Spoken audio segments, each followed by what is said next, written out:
มันมันแพงอยู่แล้วเอกร้อยนะรถนายเพิ่นมามื้อน่ะเพิ่นซื้อใหม่ไปแล้วมักมื้อน่ะบ่รถวิโก้บ่เขามันเงินหลายทางเขาบอกว่านะเงินกี่เราอยู่นะได้ไงเราอยู่หอการโทรไปหาน้องชายเด้เหมือนโทรหาของแดนในเมื่อเบิ่งหมอนั่นเด้อเพิ่นว่าเฮาน่ะยากแล้วมันเพราะว่ามันเฮ็ดคดีอยู่ปากซองนี้แล้วมันเบิดคดีพู้นแล้วมันส่งคดีเบิดมันจังสิขึ้นไปอยู่ในแข้งคือเก่าก็เดือนนี้แหละขึ้นไปอยู่แข้งแต่ว่าเร่งคดีระดับพันโทเลยเนาะมันเป็นพันโทเลยตะกี้มันไปหาจับแถวบ้านโคกหลอม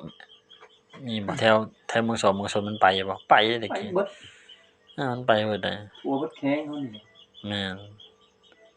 ช่วงปีเขามาจับบักอันเขาตะสางกับมันก็มาแม่นบ่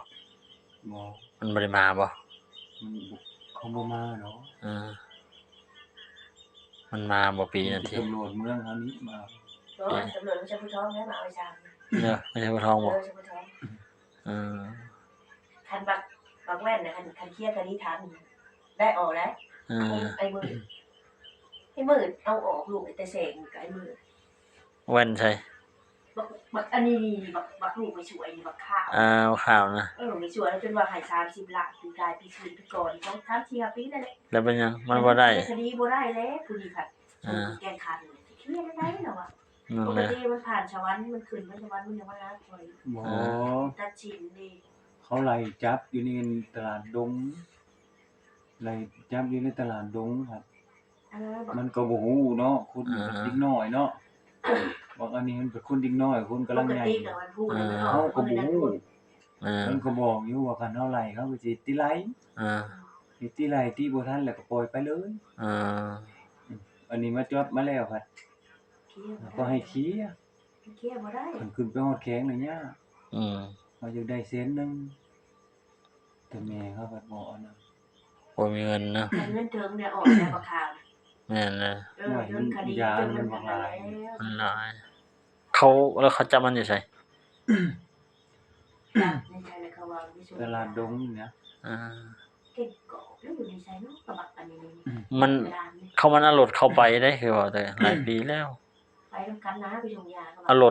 รถในบ้านเฮานี่ไปรถจักรนะรถไฟมันเดี๋ยวบ่มีจักปีจะบ่แหวกบักขาวโอ้ยเฮิงบ่มีชาวปีแล้วบ่10ปลายปีบ่ได้ออกเขาว่าตลอดชีวิตโอ้ยมันหลายแม่นของเราเป้1เขาเป้ทหาร1เขานำบ่มื้อบอกมันสงสารให้เห็นเฮาว่าเฮาติเมาบ่แล้วความจริงมันเฮาก็บ่ฮู้ก็มันบอกแม่นั่นไปเคลียร์เอาเซ็นนึงเพราะว่ายามันหลายก็เคลียร์กับลูกน้องเขาดิบัดซื้อไปซื้อมาก็เป็นคนวันแล้วน่ะลูกไผลูกหลานบ่เฒ่าเช่นเฉียวว่าหลานบ่เฒ่าเช่นเฉียวลูกน้องเขาก็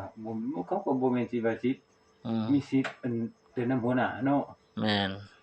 คนไปเป็นกลุ่มกันมันก็ต้องแบบว่าเขาบอกว่าให้ตู้โทรหาแม่ตู้แม่นปกตินี่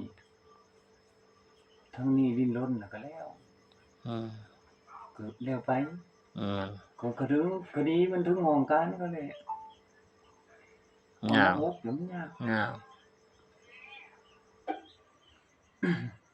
มันก็สิได้เงินหลายเติมนะหมู่นะมันเป็นตำรวจได้แล้วเงินลูกตาแสงก็แล้วโอ้คือว่าสิลองไหนเอานี่ไปขึ้นเฮือดโทรเฮานำไปลามันจะขึ้นสิกายมีแต่ลูกก็มีอะไรได้ดี